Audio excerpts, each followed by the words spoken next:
Hello and welcome. I am Dr. Andrew Sulatitsky, and today I'm going to be talking to you about how to work well from anywhere with Fellows brands. Here's my bio. I'm a practicing chiropractor and I run 2 rehabilitation clinics just outside of Toronto. More importantly, I've been working with Fellows and indirectly Staples for the past 12 years, providing ergonomic presentations and assessments for corporate clients. Over the past year, we've transitioned to giving online webinars such as this to educate people on how to be more comfortable while working from home. So let's talk about what we're going to look at today. Our workspace has changed. We're now more often than not out of the office and working from home, which leads to some very specific challenges. I'm going to show you how Fellows products can be used to adapt your workspace to configure it for comfort so that you're more productive and healthier. I'm going to show you how air purifiers can be used to clean your environment and deal with airborne particles and viruses. Then we're going to discuss how shredders and bankers boxes can be used to keep your documents private and also keep your workspace uncluttered.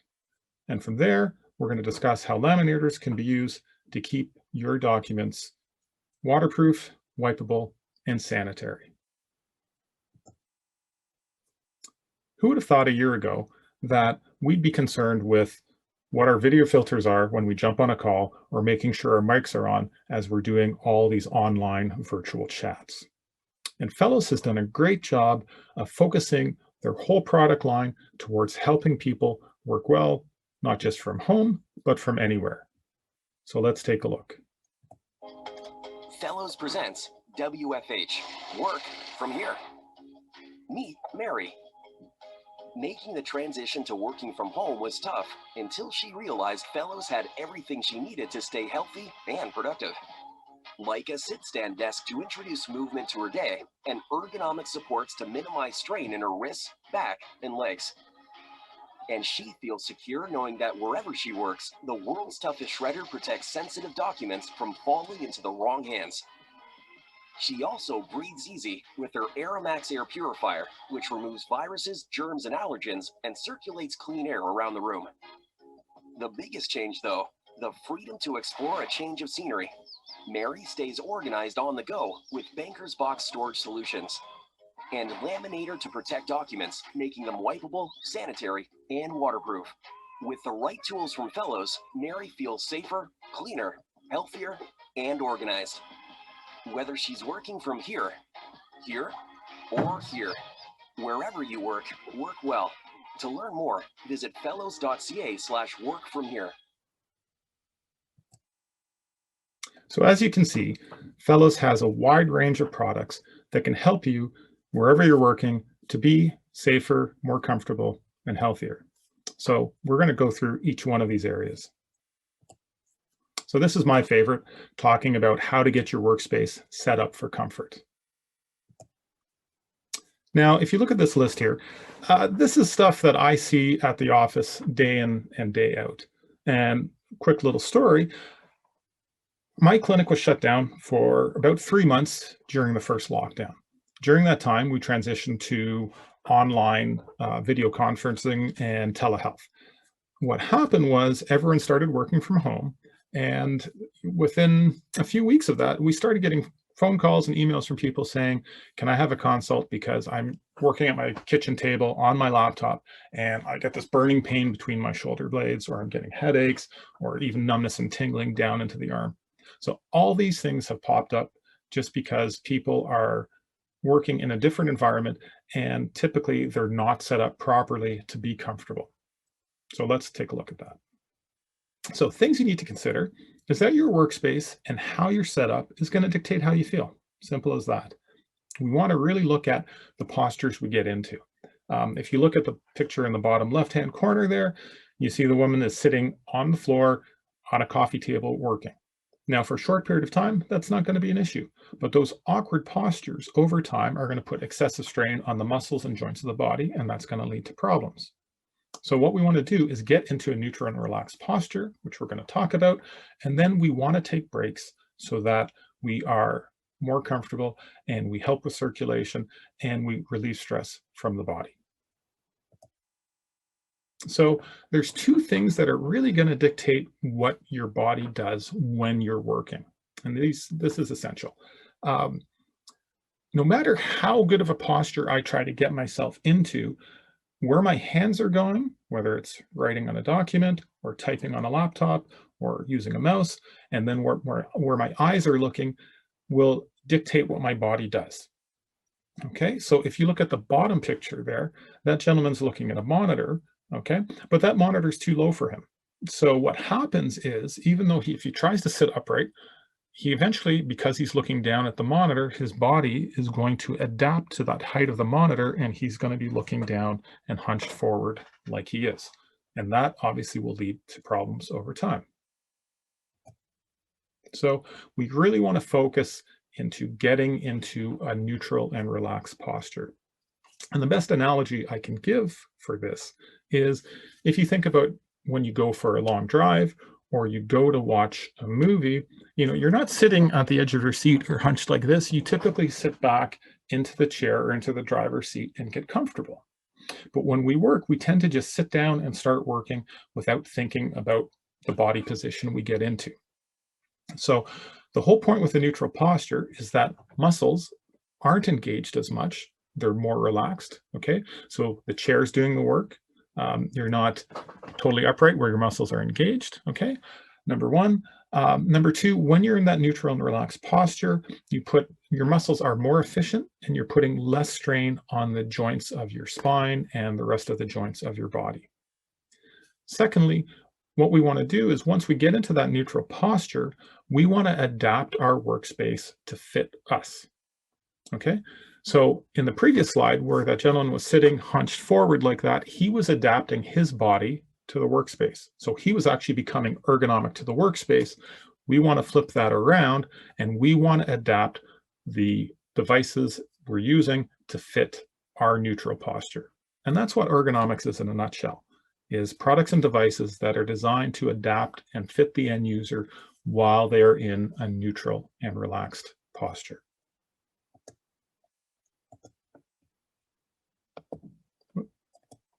So along with getting into that neutral and relaxed posture and getting things adapted to us, we still need to take breaks.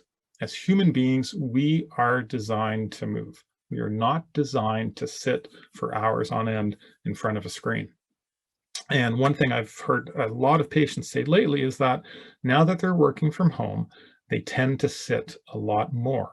Previously at the office, they would get up, go for a drink, speak to other colleagues, but now they're sitting at home and they'll spend 3 hours without taking a break.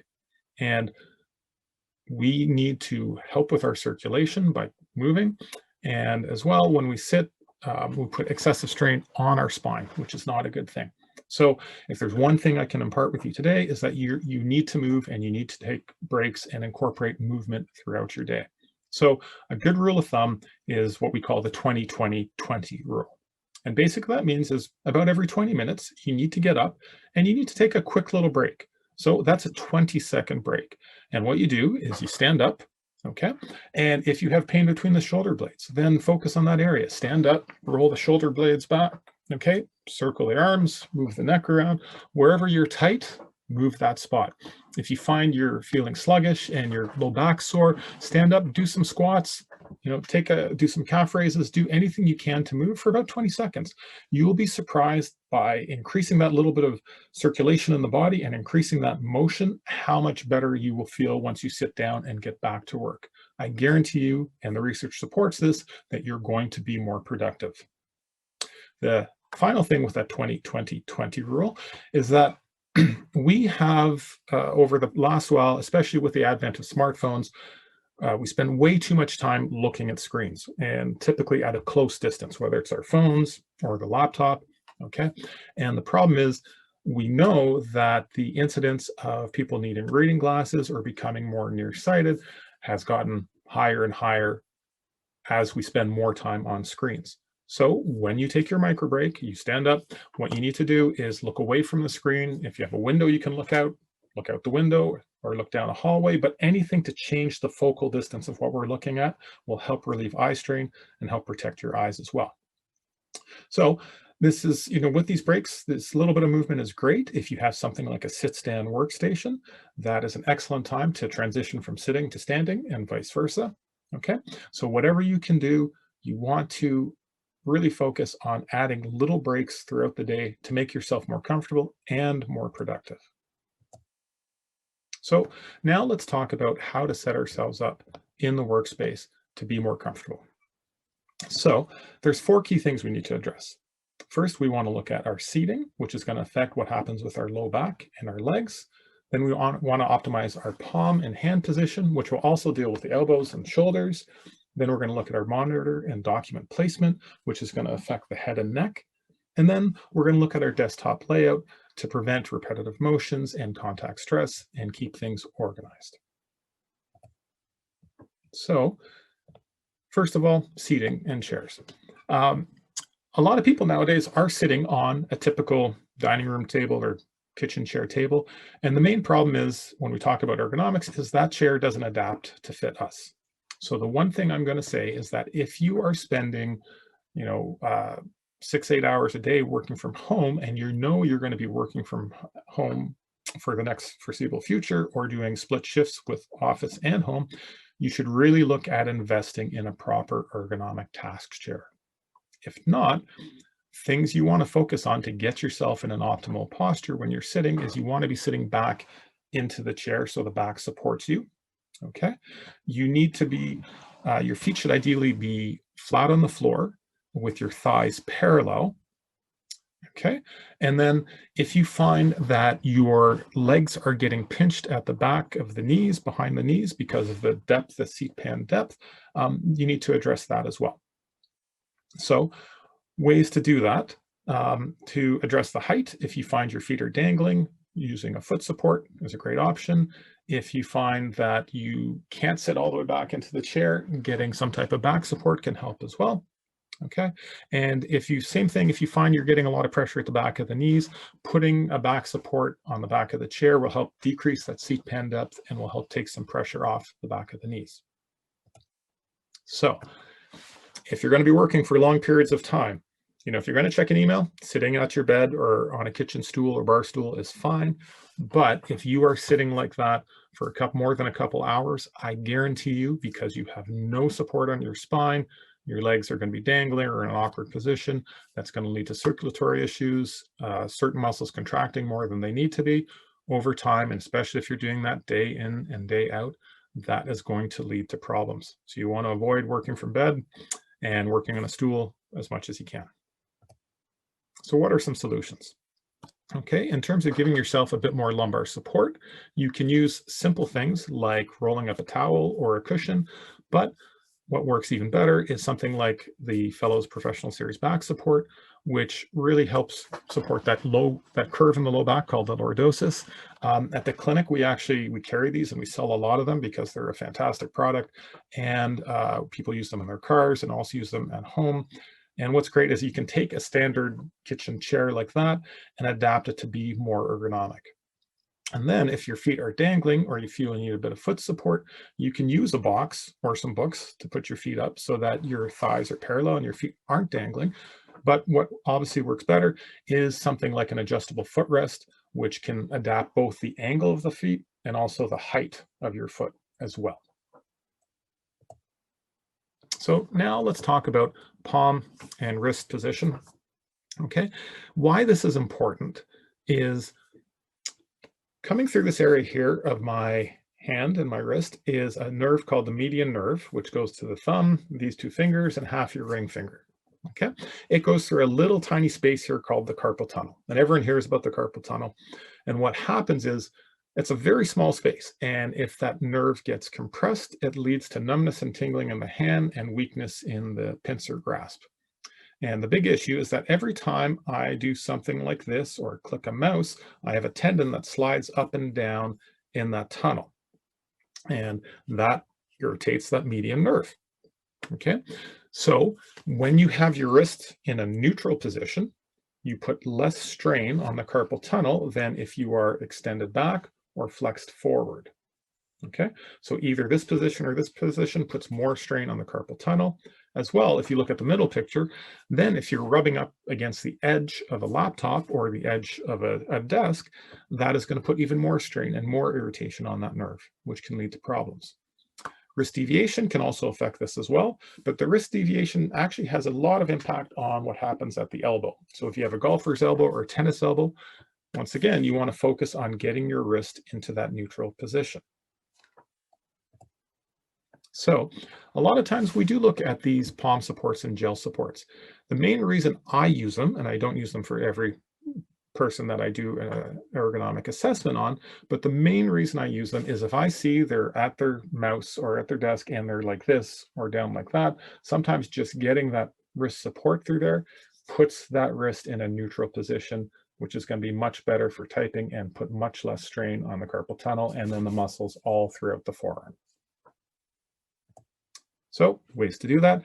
At home, you can take a little face cloth or a bath towel and roll it up to support your wrist like that if you're finding you are extended, or even better is some of the plush wrist gel palm supports for either your keyboard, your mouse, or both. So now let's talk about monitor position.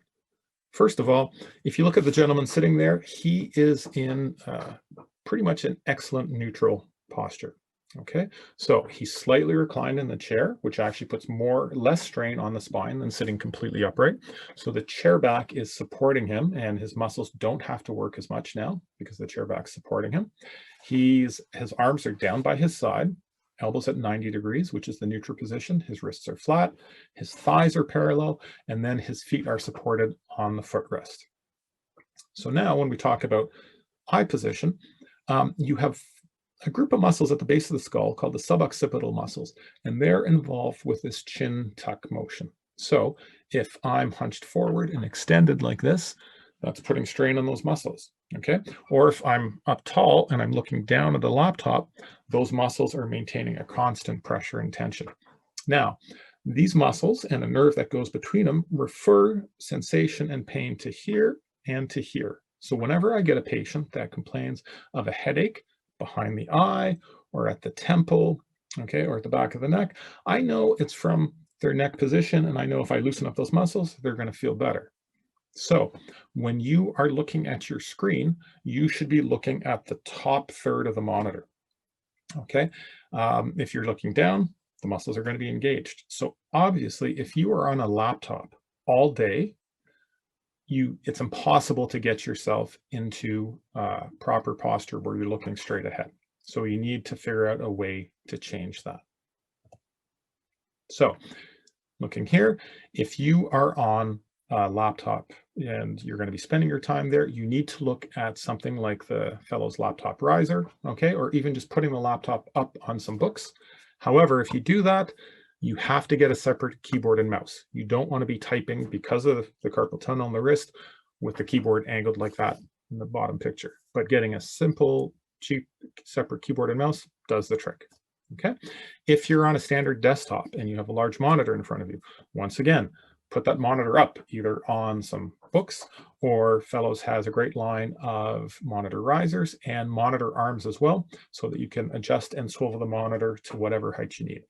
That is essential. If you have a lot of headaches and pressure at the base of the neck, okay, or the base of the skull, definitely you want to address your monitor height and laptop height as well. Okay, now we can get ourselves set up in the most optimal, ideal position, that neutral posture, everything's good. But then if I've got some paper beside me and I'm always looking down like this at the paper, obviously I'm twisting my neck, repetitive flexion, that can lead to issues. A simple document holder. They are so effective. All you do is you put the item on the document holder, you look it up, you put it up, and you put it beside your monitor, okay? Just by putting it up like that, it's going to relieve a lot of the strain on your neck as well. Very simple. So, in summary, we want to focus on getting ourselves into that neutral and relaxed posture. Okay, we want to adapt our workstation and our workspace wherever we are to fit us. We don't want to adapt to the workstation. We want it to adapt to us. And then we want to move. So remember the 20-20-20 rule. Every 20 minutes, take a quick 20-second break, stretch out, move, look off into the distance. So in the chat, we're going to be posting a YouTube video that I did at my office with one of my student interns, showing you how to take a standard kitchen chair and a standard table or desk setup and adapt the workspace to fit you. What's neat about the video is we use both daily household items that you can find, like paper, pillows, and towels, and then we use specific Fellows products to adapt the workstation as well, so you can see what devices you may need to adapt your workspace to fit your needs. Now that we've discussed how to set up our workspace so that we can be more comfortable and productive, we need to look at how our environment can affect our health and well-being. So COVID-19 really has done a number on us and has changed the world as we know it. And the one thing we have learned is that as the virus has spread, we found out more about it. And the number one way that it transmits is through the air in airborne particles and aerosols that we inhale. And there was a recent study out of a hospital in Florida that found that in a room where a COVID patient was, they were finding particles as far away as 16 feet from the patient. So doing everything we can to prevent us inhaling those particles is essential. So that comes up to wearing masks and filtering and purifying the air around us. We spend about 90% of our time indoors. And as you can see, the air indoors is anywhere from 2 to 5 times dirtier with particles like allergens, dust mites, and bacteria and viruses, not just COVID-19, but common cold and flu viruses as well. So we need to do everything we can, especially when we're spending so much time indoors and working so much indoors, to clean and purify the air that we breathe. So I have a little story to tell. About a month ago, we received a call from public health that one of our patients who was asymptomatic may at the time have been infectious for COVID-19. So what happens in a case like that is public health goes through all our safety and protocols and procedures to determine if it is a low risk incident or a high risk or an outbreak. So fortunately, we have all our health and safety protocols in place, from disinfecting, preventing crossover of patients at the clinic, to wearing masks and face shields. But one of the things that I did before we opened back up again is I invested in Fellows AirMax air purifiers for every single room in my clinics and for all the common areas as well. And after talking and going through things with public health, I think the reason that my clinic was able to stay open and it was deemed a very low risk incident was that we had those air purifiers in the clinic and they work. So let's talk about the air purifiers a little bit. You have the consumer ones, which is what I have at the clinic. Each room has, in my clinic, has one of the AirMax 100s, and in the common areas, we have the AirMax 300s. You also have the commercial solutions, which are for larger shared workspaces. And what's great about these units is that they have a 4-stage filtration. So you have a carbon filter, which helps deal with large particulates and odors specifically. And then you have a true HEPA filter, which captures 99.97% of all airborne particles up to 0.3 microns and as small as 0.3 microns in size, which includes the standard cold and flu viruses as well as COVID-19. Beyond that, HEPA filters can build up particulate, and all the HEPA filters are treated with a AeroSafe antimicrobial treatment, which basically helps destroy any bacteria that lands on the filter. And then the 4th stage is you have what's called a plasma true ionization technology, which the ionizing, basically what happens is any particles that get through that HEPA filter get ionized, which in terms of bacteria will break the cell wall. And in terms of viruses, that will break the protein coat of the virus, which basically enables it ineffective and destroys it. So that's a pretty high level of air purification that happens.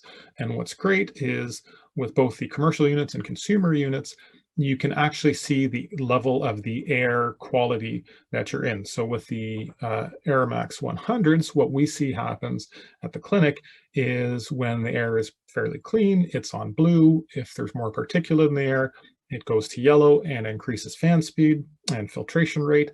And then if there's a lot of particulate in the air, it goes up to red, and you see an increase in filtration and purification of the air.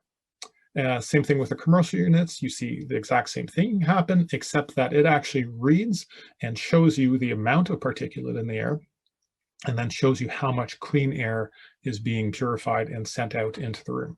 So both are excellent units, and I am really happy that as a clinic, we invested in them. Not only are people needing to think and adapt to their new environments from a wellness perspective with ergonomics and air purification, but also from a spatial and legal perspective. Shredding is a key business activity, not only at the office, but also essential when working remotely. So why do we shred? Companies and employees are bound by their local privacy laws. In Canada, we have PIPEDA and the Privacy Act, for example. And what many people forget when working remotely is that the laws that they are bound to in the office, they're also bound outside of the office.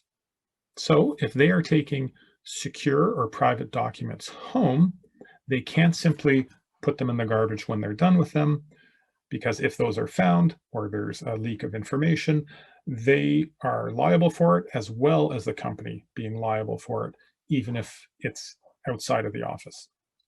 From my perspective, anything we have with patient information on it, once we are done with it, if we are not archiving it, we are shredding it.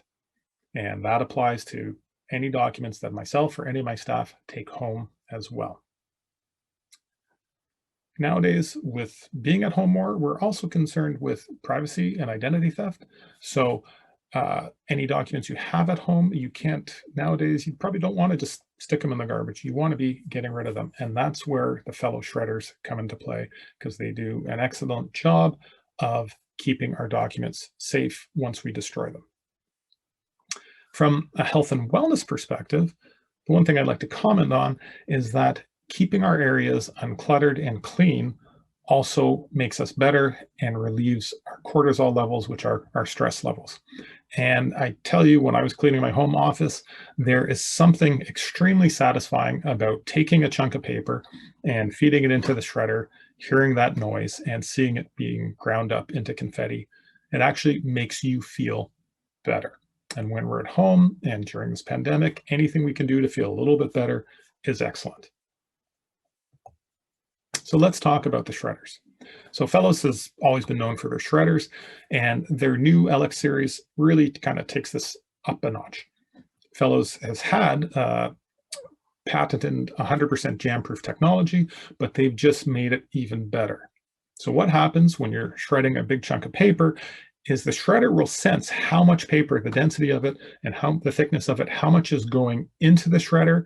And if it determines it's a lot, it will actually ramp up its power to power through that chunk of paper so that you will not have the paper jam and get stuck, which anyone who's done a lot of shredding knows is a big thing. From a safety perspective, what I like is they have the safe sense bar and the IntelliBar across, so that if anything comes into contact close to the mouth of that feeder, whether it's a hand, a kid's finger, or say a pet's paw, that shredder will stop right away. No, just instantaneously. So the risk of any type of damage or getting a body part caught in the shredder is nil. What is nice as well is you have the efficiency meter. And what the efficiency meter does is it lets you know how much paper you can shred, that is, you can maintain at a constant level. And what's great about that is if anyone who's had a large chunk of paper that needs to be shredded, you want to be do it as quick and as efficient as possible. So on the LX units, you have a blue light saying the shredder's ready to go. When you put a little bit of paper in, it turns green. When you get the right amount and the optimal amount of paper, it turns a bigger green. You get a larger circle. If you put in even more, it starts going yellow, telling you you're pushing it and it's not as efficient. And then if you hit red, it's saying that's too much and you got to take a step back. But what's great about it is it'll always let you know what the optimal amount is. And then once your bin gets full, it'll tell you that as well, so it doesn't back up or overflow. So all of those are fantastic features, and having a fellow shredder both at home and at the office, I can tell you they are workhorses. They just go and go and go. And as the saying goes, they are the world's toughest shredders. While we use shredders to help us deal with the clutter of documents we need to get rid of, we also need to think about how to address the clutter of documents that we want to keep, store, or transport. And fortunately, Fellows has us covered there as well.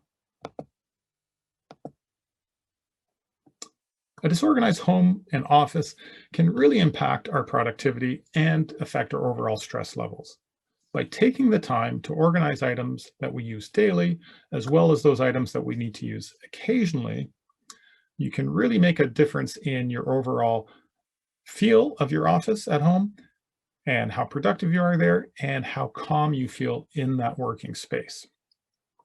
Banker's boxes give you the flexibility to sort and store just about everything, every type of item you can imagine, from papers to knickknacks, you name it. And what's great is that in my clinic, for example, we don't have a lot of storage space.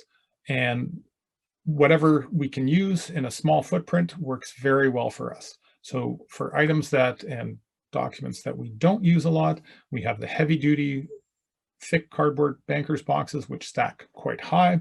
So we can minimize the amount of floor space they take up. For things we use a little bit more often, we have the lighter duty boxes as well. And what's great with the banker's boxes is you can write directly on the box what's in there. So that labeling lets us know where our documents are and what's in the box. At one of my clinics, we had an issue where a pipe burst in the ceiling and it flooded part of the clinic. And fortunately, some of our boxes were the plastic banker's boxes, and that prevented the documents inside from getting wet and getting damaged, which was a big, big issue.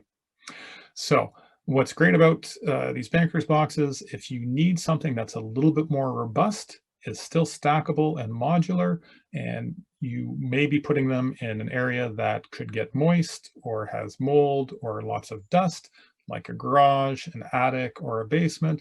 These plastic banker's boxes are excellent.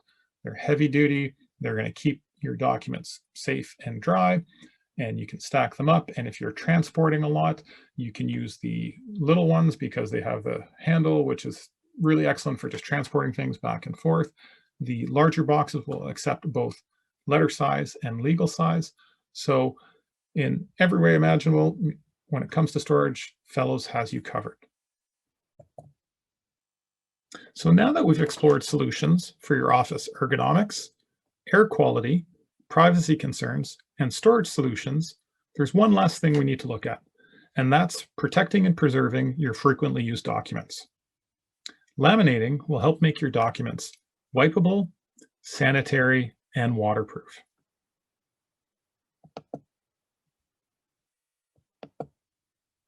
Before we got started discussing what you need to look for in a laminator, I want to share two websites with you. The first one is right here. This is a site that Fellows has come up with that has templates for social distancing and health and safety signs that you can use in pretty much any workplace. I really wish I knew about this site when I reopened my clinic after the first lockdown, because I had my staff spend a lot of time designing signs that didn't look half as good as this. And then we had a bunch of things printed up through a printer, which ended up being very time consuming and expensive. And if I'd known about this site, we could have simply gone here, downloaded the templates we liked, laminated those things we printed up, and we would have been good to go for much cheaper and quicker than the process we did. So if you have a business, I highly recommend you check out this site. The next site I'd like to share is the Idea Center. Now, my wife is a teacher, and I shared the site with her, and she loved it and ended up sharing it with a lot of her colleagues. It has everything from ideas for home, which is things like calendars, holiday signs, to little arts and crafts projects. Um, for school, you have everything from multiplication tables to fraction charts to grammar charts. And what's great about that is if you have a dry erase marker and you've laminated these templates you've downloaded, you can write on them and then the kids can reuse them. And if someone is in school, if a teacher has a document that needs to be shared among students, if it is laminated, then it's waterproof. So you can spray it down, wipe it down, disinfect it, and share it with another child, which is fantastic. So when we look at laminators, there's a couple things to consider. The first is the size of the documents we're going to be laminating. So if you're typically just using letter size, then you can go with one of the smaller 9.5-inch units. But if you're looking at doing things like menus or items that are 12 by say 17 inches, you need a larger laminator, obviously, so the 12.5-inch units will do it for you. The next thing you need to look at is, with the documents you're laminating, what's their use? So if you have something that's not going to be used that often, that you might just say put up on a wall, but you want it to look professional and not fold over, a 3 millimeter pouch will be perfect for you. But if you need something that is going to be shared often, or you want it to be fairly thick, then you look at the 5 to 10 mil pouches, which have a lot more durability and are more rigid as well. If you're concerned about UV fading, like you have a sign up on a wall, Fellows has the image last pouches, which have UV protection. So once you put a document in that pouch and laminate it, it can be in direct sunlight and that document will not fade. When it comes to the laminators themselves, there's a few things you need to look at, like the heat up time. You don't want to be waiting 10 minutes for something to use. You want to be able to put your document in the pouch and just put it in and not worry about it shifting or getting jammed. So a jam-free unit, which is essential. You want something you want to be able to touch and not burn yourself on. And then you want something that if you forget about it, it's going to turn off on its own. And fortunately, all the Fellows laminators have those features. At our clinic, we have one of the Saturn laminators, and since we've reopened, it has been a lifesaver. We use it at least once a week, and it's surprising how many things we end up laminating, but we've never had an issue with it. It heats up quick, works very efficiently, and they've been an excellent unit. So if you're looking for a laminator, I highly recommend the Fellows Saturn laminators. They are rock solid and provide excellent performance. So we have touched on a lot of things in this presentation, and obviously not everything's going to apply to everyone. So you need to think of what your needs are. If you're working from home and you tend to have a lot of aches and pains and you find you can't get comfortable at work and you're really struggling with physical pain, you need to look at your ergonomics. So you want to think about adapting your workspace to fit you using products, whether it's back supports, sit-stand units, footrests, things like that, so that you can get your body in a neutral posture and adapt your workspace to fit you. If you're concerned about infection control and the potential spread of viruses and pathogens, you want to look at your air purification and also your lamination for things that are being passed from person to person. And then if you are concerned about clutter and privacy as well, and you want to keep your documents safe and secure, then you want to look at your shredding and storage needs. Unfortunately, Fellows, they cover all of these needs, and all their products are fantastic. Like I said, I come from an ergonomics background, and I recommend the Fellows products all the time because they work, the price point's excellent, and they are just designed very well. In terms of all the other products, I literally use all of them at my office, and we have never had an issue with them, and they have been fantastic for us. So hopefully from this, you've learned how to work safer, cleaner, and healthier, and be better organized wherever you may work. So that is the end of our presentation. I hope you enjoyed it, and I hope you stay well and stay healthy.